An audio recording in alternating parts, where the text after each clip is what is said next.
po yung nilabas ng fashion na glossy na black.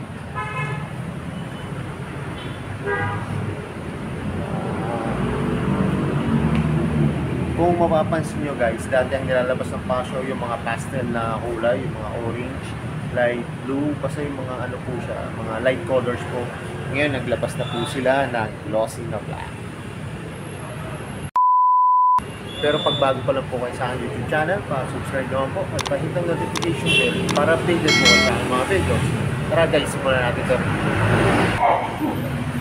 So yun guys, simulan natin itong review. Ito po yung fashion. Bagong release po yan. Glossy po siya na black. Dahil usong-uso ngayon ang mga vintage na motor, balikan po natin at i-review po natin dali itong fashion. Guys, ano na to kasi di ba yung fashion, ang gilalabas sila karaniwan ay mga colorful po na motor, yung mga pastel na kulay, yung mga orange, mga light blue. Yan. Ito, naglabas na po sila ng black. Yan. Simulan natin ang review sa gulong. Ang tatak po ng gulong nito ay Maxxis, na ang sukat po ay 110 by 70 12. Tubeless na to guys. Ganda ng design ng spike nito. Ito po yung kanyang front shock, matte black. Yung kanyang brake caliper po ay glossy na black. Sa design naman po ng kanyang mugs, ang ganda po, para siyang 6 spokes na glossy ang kulay.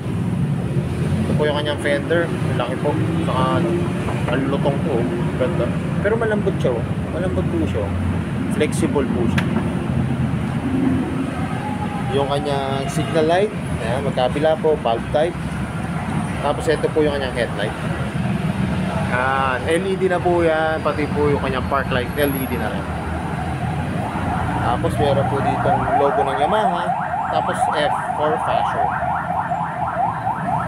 Sa likod ng gulong guys, ayan, Maxxis din ang tatak ng gulong na 110 by 70 12 din po. Yung kanyang rear shock, glossy na black. Guys, wala siyang kickstart. Yan. Ito po yung kanyang crankcase maliit lang siya Tapos may naka-engrave po dito na Yamaha. Naka-drum brake po siya sa likod. Ang kanyang side stand po at center stand ay glossy na black. Ito po yung tapakan ng angkasan. Ganda po.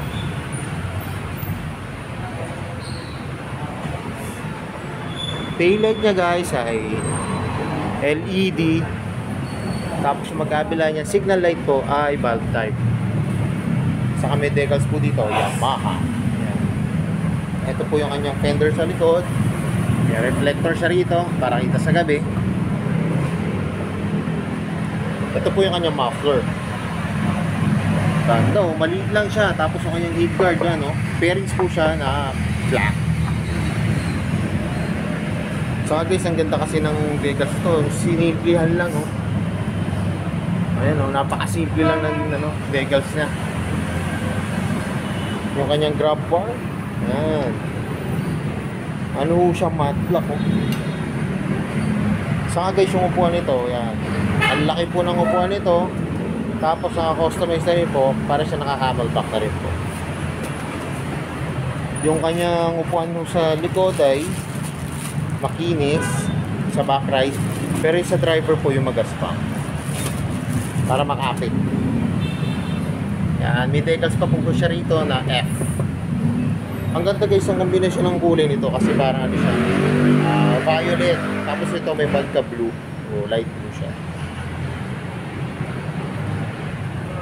Guys, yung kanyang footboard yan, ang laki.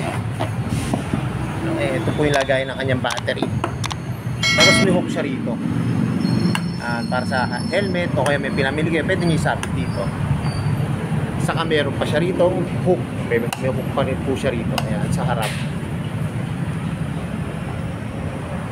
Ito po yung kanyang pocket. Yan, ang lalim po. Tapos may USB port.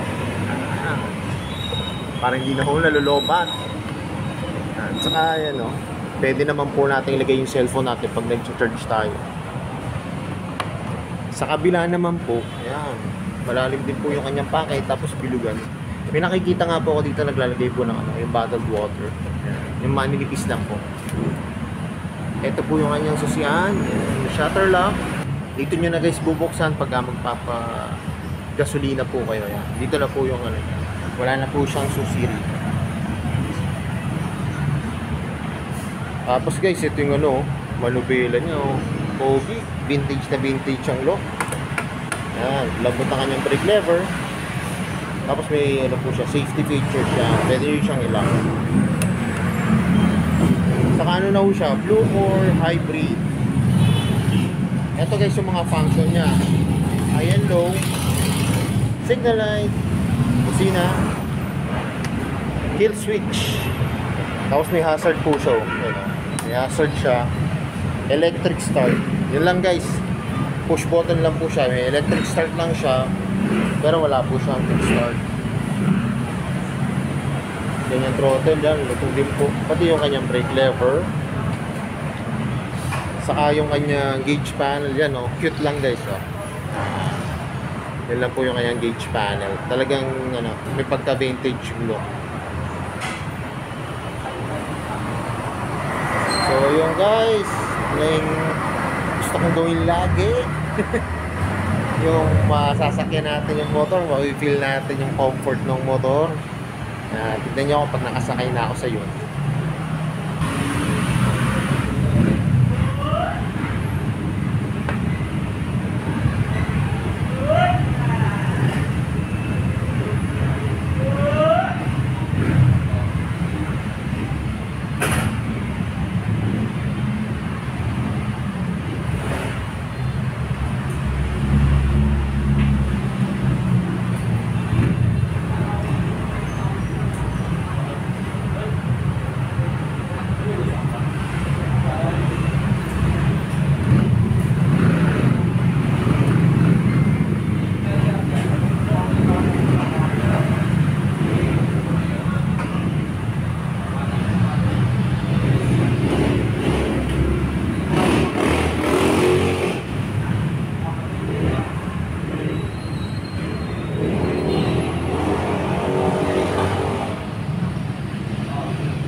Guys, nakasakay na ako dito sa Pasho.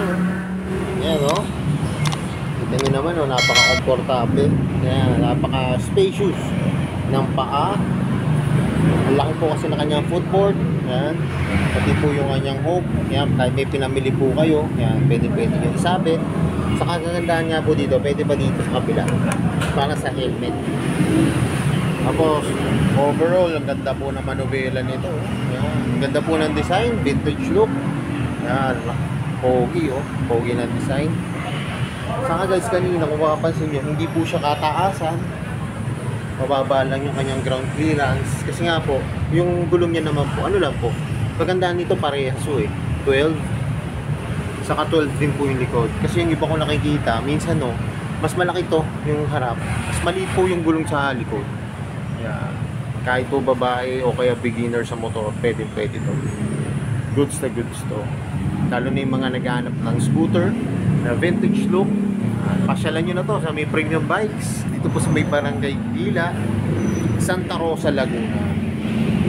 Ang available po nilang unit ngayon ay ito pong glossy na black. Saka guys, dalawa yan. Ayan, ito po yung isa. Tapos ito po yung isa. Noong isang araw ko, available po yung puti. Nakuha na po. Pero pwede naman po kayong kumuha na kung gusto nyo po. Tatanungin nyo na po dito sa Casa Personal. So yun, alam ko ito na yung inaabangan nyo. Magkano ngayon to? Yung updated price itong Fascio. Tara, tignan natin guys. Guys, ito pong Fascio. Glossy na black. Ito po yung kanyang updated price. 93,900 yung kanyang cash.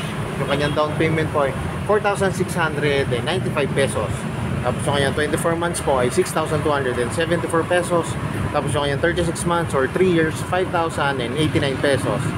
Yeah. Tapos may ano po siya, regular freebies and rebate are included for every purchase on installment basis.